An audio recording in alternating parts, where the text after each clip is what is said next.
उसके बाद भी हम आंदोलन कर रहे हैं।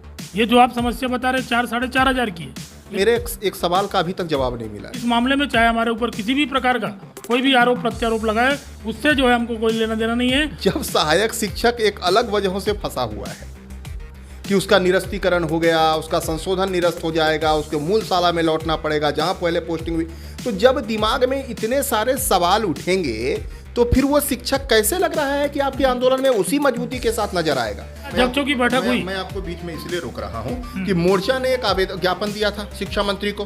उस ज्ञापन के आधार पर किस तरह से ट्रोल किया गया मनीष मिश्रा को, किस तरह से ट्रोल किया गया मोर्चा को।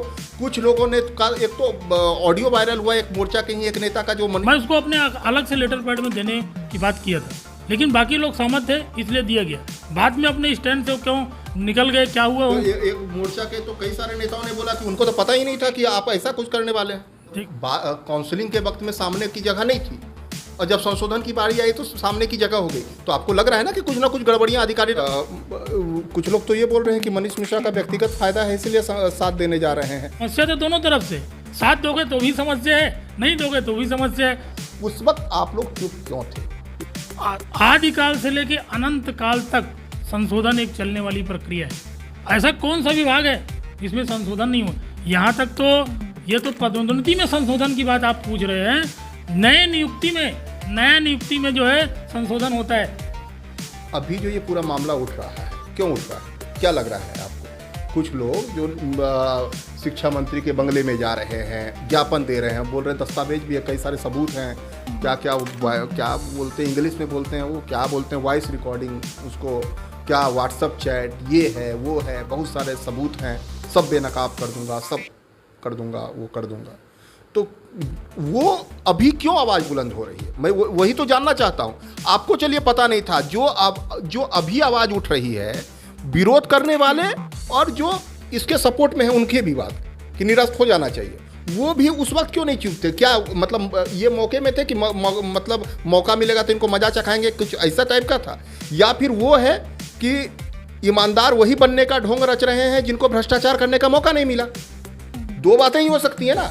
या तो जो अभी भ्रष्टाचार के विरोध में आवाज बुलंद कर रहे हैं, या तो उनको भ्रष्टाचार करने का मौका नहीं मिला, वो अभी ईमानदारी का चोला ओढ़कर घूम रहे हैं, या नहीं तो फिर वो उस वक्त बदले लेने की भावना से थे कि ये संगठन का नेता ज़्यादा करवा रहा है, जिस आधार पर करवा रहा है इसको फिर मजा चखाएंगे। दो ही चीज़ हो सकती है। तो ये दोनों में आपके नज़र में अभी जो आवाज़ उठाने वाले लोग हैं या इस पूरे मामले को नेस्तनाबूद करके एकदम करने वाले लोग हैं, उसके पीछे का उद्देश्य क्या है? जो पैसे के लेन देन के आरोप लग रहे हैं इस पर पूरे मामले पर, चूंकि कल मैंने उन शिक्षकों से भी पूछा था, उन शिक्षकों ने तो साफ तौर पर इनकार कर दिया कि पैसे नहीं लिए गए हैं, पैसे का कोई लेन देन नहीं हुआ, मानवीय आधार पर जो है संशोधन हुआ है। और जेन्युइन कई सारे लोगों ने अपनी जो समस्याएं बताई वो बाकी मानवीयता के आधार पर वो निर्णय लिया जा सकता है, उसमें लिया गया भी होगा, हो सकता है।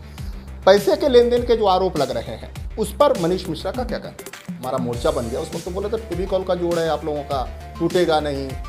क्या हो गया? फेविक्विक खत्म हो गया। ये तो लग रहा है साधारण वाला जो वो पोस्ट ऑफिस में जो वो गोंद गम मिलता है ना, वो वाला सरकारी खरीदी वाला, वैसा टाइप का गोंद हो गया कि बस एक भी जो है वो धक्का आप लोग सह नहीं पाए और फिर तीतर बीतर हो गया, फिर से अपनी टपली अपनी राग। कुछ है तो उसी समय उनको देना था, या आज भी दे रहे हैं तो क्या साक्ष्य है, क्या नहीं, उनको उजागर करना चाहिए, FIR करवा दें। और जैसा भी होगा जो भी होगा वो उसका जवाब वही दे पाएंगे। मनीष मिश्रा को जेल जाने में कोई डर नहीं लगता?